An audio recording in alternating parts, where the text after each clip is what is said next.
friends, welcome to I Choose New World. Hi, അസ്സലാമു അലൈക്കും. ഇന്ന് നമുക്ക് റോബസ്റ്റ് പഴം കൊണ്ട് ഒരു മിൽക്ക് ഷേക്ക് ഉണ്ടാക്കാം. ഇത് നമുക്ക് എളുപ്പത്തിൽ ഉണ്ടാക്കാൻ പറ്റിയ നല്ലൊരു അടിപൊളി മിൽക്ക് ഷേക്ക് ആണ്. അപ്പോൾ നമുക്കിത് എങ്ങനെയാണ് ഉണ്ടാക്കുന്നതെന്ന് നോക്കാം. അതിനു മുന്നേ ഞാൻ എപ്പോഴും പറയാറുള്ളത് പോലെ എൻ്റെ ചാനൽ ആദ്യമായിട്ട് കാണുന്നവരാണെങ്കിൽ അല്ലെങ്കിൽ ഇതുവരെ സബ്സ്ക്രൈബ് ചെയ്യാത്തവരാണെങ്കിൽ തീർച്ചയായിട്ടും സബ്സ്ക്രൈബ് ചെയ്യണം. സബ്സ്ക്രൈബ് ചെയ്യുമ്പോൾ തൊട്ടടുത്തൊരു ബെല്ലൈക്കൻ കാണാം. അത് ക്ലിക്ക് ചെയ്യുമ്പോൾ 3 ഓപ്ഷൻസ് വരും. അതിൽ ഓൾ ക്ലിക്ക് ചെയ്യണം. എങ്കിലേ ഞാൻ വീഡിയോസ് അപ്ലോഡ് ചെയ്യുമ്പോൾ നിങ്ങൾക്ക് നോട്ടിഫിക്കേഷൻ കിട്ടുള്ളൂ. അപ്പോൾ നമുക്ക് വീഡിയോയിലേക്ക് കടക്കാം. അപ്പോൾ ഞാൻ ഈ ഷേക്കിന് വേണ്ടിയിട്ട് 3 റോബസ്റ്റ് പഴം ഞാനിവിടെ എടുത്ത് വെച്ചിട്ടുണ്ട്. അധികം വലിപ്പമില്ലാത്ത റോബസ്റ്റ് പഴം ആയതുകൊണ്ട് ഞാനിപ്പോൾ 3 എടുത്തിട്ടുള്ളത്. നല്ല വലിപ്പമുള്ളതാണെങ്കിൽ നിങ്ങൾക്ക് 2 എടുത്താൽ മതിയാവും. പിന്നെ ഇതിലേക്ക് വേണ്ടിയിട്ട് ഞാനിവിടെ 1/2 ലിറ്റർ പാലെടുത്ത് വെച്ചിട്ടുണ്ട്. സാധാരണ മിൽക്ക് ഷേക്കൊക്കെ ഉണ്ടാക്കുമ്പോൾ എടുക്കുന്നത് പോലെ തന്നെ ഫ്രീസറിൽ വെച്ചിട്ട് കട്ടാക്കി എടുത്തിട്ടുള്ള പാലാണ് എടുത്തിട്ടുള്ളത്.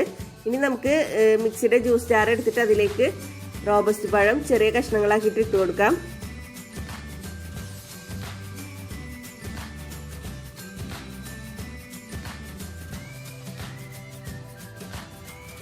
ഇതിലേക്ക് കുറച്ച് കപ്പലണ്ടി ഇട്ട് കൊടുക്കാം. ഇനി ഇതിലേക്ക് ആവശ്യത്തിനുള്ള മധുരം ചേർത്ത് കൊടുക്കാം. ഞാനിപ്പോൾ 4 ടേബിൾ സ്പൂണോളം പഞ്ചസാര ചേർത്ത് കൊടുക്കുന്നുണ്ട്. മധുരമൊക്കെ നിങ്ങളുടെ പാകത്തിനനുസരിച്ചിട്ട് ചേർത്ത് കൊടുക്കാം. ഇനി നമുക്ക് ആദ്യം കുറച്ച് പാൽ വെച്ചിട്ട് ഇതൊന്ന് നന്നായിട്ട് അടിച്ചെടുക്കണം. ഇതൊന്ന് നന്നായിട്ട് അരഞ്ഞ് കിട്ടാൻ വേണ്ടിയിട്ടാണ് നമ്മൾ ആദ്യം കുറച്ച് പാൽ വെച്ചിട്ട് അടിച്ചെടുക്കുന്നത്. ഇപ്പം ഞാൻ നന്നായിട്ട് അടിച്ചെടുത്തിട്ടുണ്ട്. നന്നായി അരഞ്ഞ് കിട്ടിയിട്ടുണ്ട്. ഇനി ഇതിലേക്ക് നമുക്ക് ബാക്കിയുള്ള പാൽ ഒഴിച്ചു കൊടുക്കാം. ഇതിലേക്ക് 1 ടീസ്പൂൺ ബൂസ്റ്റ് ഇട്ട് കൊടുക്കാം. ബൂസ്റ്റിന് പകരം ഹോർലിക്സ് ഇട്ട് കൊടുത്താലും മതി. ഇനി ഇത് നമുക്ക് നന്നായിട്ട് ഒന്നുകൂടി അടിച്ചെടുക്കാം. ഇപ്പം ഞാൻ നന്നായിട്ട് അടിച്ചെടുത്തിട്ടുണ്ട്. നമ്മുടെ റോബസ്റ്റ് പഴം കൊണ്ടുള്ള മിൽക്ക് ഷേക്ക് റെഡി ആയിട്ടുണ്ട്. ഇനി നമുക്കിത് സെർവിങ് ഗ്ലാസ്സിലേക്ക് ഒഴിക്കാം.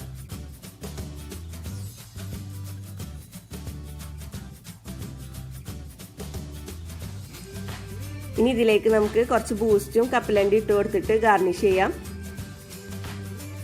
നിങ്ങൾക്ക് വേണമെങ്കിൽ ഇതിലേക്ക് ഐസ്ക്രീമൊക്കെ ചേർത്ത് കൊടുക്കാം.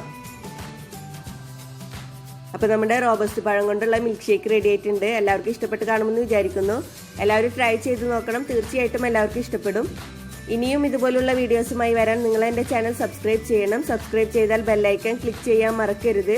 എങ്കിലേ ഞാൻ വീഡിയോസ് അപ്ലോഡ് ചെയ്യുമ്പോൾ നിങ്ങൾക്ക് നോട്ടിഫിക്കേഷൻ കിട്ടുള്ളൂ. വീഡിയോ ഇഷ്ടപ്പെട്ടാൽ ലൈക്ക് ചെയ്യുക, ഷെയർ ചെയ്യുക. Please subscribe, comment, like and share.